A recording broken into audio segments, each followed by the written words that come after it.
What's up guys, Henreeneo here and you're welcome to another video on my channel. Today I'll be reviewing the Nokia 6.2, which is one of two brand new mid-range smartphones by HMD Global. And I just want to say thanks to all of you who have subscribed to my channel so far. We're almost at 30,000 subscribers, and if you're not yet subscribed, it will be awesome if you could hit that subscribe button. Now the Nokia 6.2 is one of two new mid-range smartphones from HMD Global, and there isn't too much to choose between it and a slightly pricier sibling, the Nokia 7.2. Now the Nokia 6.2 is pitched as an affordable mid-range handset for users who want a bit more power and stronger photography results than the budget handsets that you have out there in the market. And the Nokia 6.2 also sits nicely towards the cheaper end of this wide segment of the market. Let's talk about the specs on this device for a bit. It comes with a 6.3-inch Full HD Plus screen, a Snapdragon 636 processor, and you get 4GB and 64GB of storage if you live here in Nigeria. In other markets, there's also a 3GB and 32GB variant. Now, to the back of the device here, we have a triple camera setup comprising of a 16-megapixel main, an 8-megapixel ultra-wide angle, and a 5-megapixel depth sensing camera. You also get a fourth camera in the front, which is a selfie camera, and it's an 8-megapixel camera. There's also a fingerprint reader to the back of the device, and it comes with a 3500 mAh battery.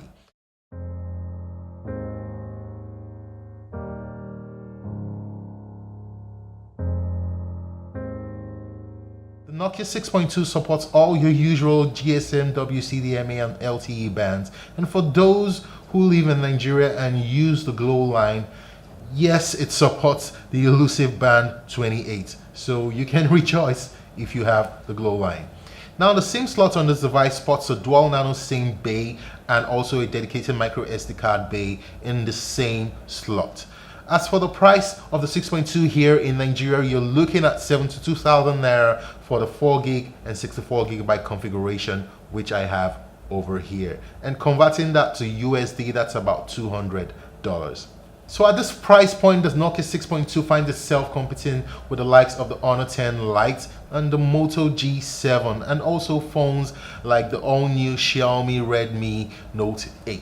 For the design and the display, the Nokia 6.2 boasts a relatively standard smartphone look. It looks very similar to the 6.1 before it, but has a different material makeup. It's got Gorilla Glass 5 sandwiching a polymer composite chassis, which is a material twice as hard as polycarbonate and half the weight of aluminium. Now, what this does is it makes this phone light but still almost as strong as if you had aluminium on it. Now you'll be able to pick up the Nokia 6.2 in two colors, mirrored ceramic black and the off-white ice, which I actually prefer, but I couldn't get the white variant. The rear of the handset is a real fingerprint magnet. I don't know if my camera does it justice here, but if you look at it, it takes a lot of fingerprints. And the worst offender here is this black variant. I mean, you can just clearly see all the fingerprints on this device. If you don't use a case with your Nokia 6.2, you'd likely find yourself wiping it down regularly. So one of the big design features on the phone is the rear camera bump, charged with housing the 3 rear cameras and flash. The sizable protrusion here is a real presence, and it's reminiscent of the look on the iconic Lumia 1020. So during my usage, the Nokia 6.2 felt really good in the hand. I mean, it's a very comfortable phone, and for a phone that comes at 6.53 inches screen here, it's really comfortable to use one-handed. Although those people with smaller hands will likely need to employ both hands to be able to reach all corners of the screen. Now, audiophiles can rejoice here as the 6.2 retains the 3.5mm headphone jack on the top edge of the phone, while on the base of the smartphone you get a USB-C port for charging. Meanwhile, the power and volume key resides in an easy to reach location on the right of the handset. And one very awesome feature that I love in the Nokia 6.2 is the fact that when you're charging the device, the power button lights up. I mean, there's a LED light built into the power button. It's absolutely beautiful, and I love the feature. On the left, you get another key which is programmed to launch the Google Assistant, but you can change this in the setting to launch an app of your choosing. Now the dominant feature on the front of the 6.2 is a large 6.3-inch display, which HMD Global, that's the firm behind Nokia phones these days, claim is the best in class.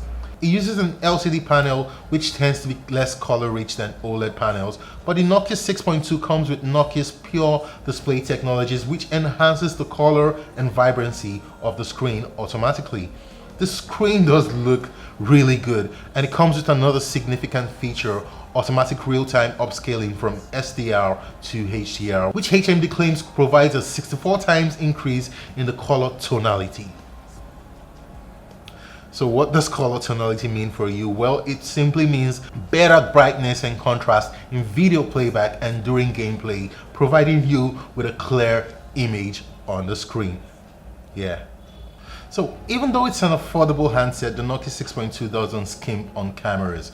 With the 3 sensors on the rear, your main snapper is a 16 megapixel f1.8 sensor, which I found was capable of capturing a good level of detail on landscape shots with strong colors.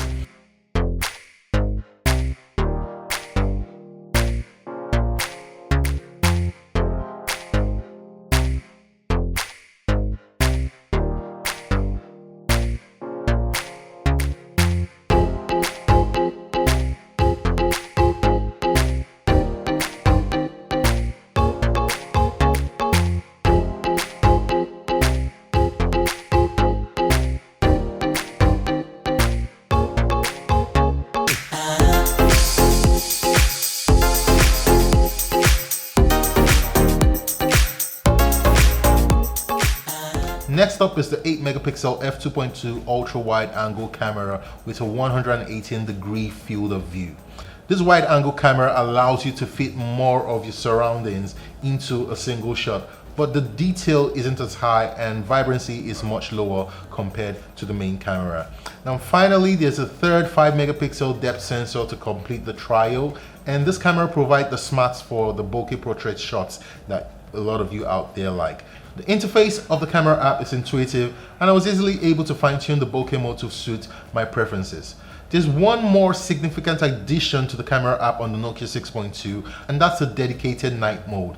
It will automatically suggest you use it when in low light situations. Now, taking a look at the 3500 mAh battery packed inside the Nokia 6.2, HMD Global claims it will last you 2 days on a single charge. The Nokia 6.2, like all Nokia branded smartphones, is part of Google's Android One program, which gives you an almost stock version of the Android operating system and guarantees you 2 years of major updates and 3 years of security patch updates. This means the Nokia 6.2 is future-proofed for the coming couple of years, and HMD Global is currently the fastest manufacturer when it comes to rolling out new Android software to its entire fleet. Now, with a Snapdragon 636 chipset and 4GB of RAM, there's enough power in this thing to keep Android running smoothly, and it should be able to run most apps you throw at it without too much trouble. If the bundled 64GB storage like I have in here isn't enough, you can expand on that with a micro SD card as well. In conclusion, video playback and gaming performed quite decently here, and I wasn't disappointed with how Nokia optimized things on this phone. I'm a huge sucker for good looking, decent performing and yet affordable smartphones, and the Nokia 6.2 looks like a pretty strong contender at the affordable end of the Android smartphone market. It's got a pleasing design, good enough specs and good camera intrigue for the price point to make it an interesting proposition. Guys, if you have any questions about the Nokia 6.2, leave them in the comment section. Like, follow and subscribe to my channel and social media pages to see more daily posts from me. Thanks for watching, and I'll see you in the next one.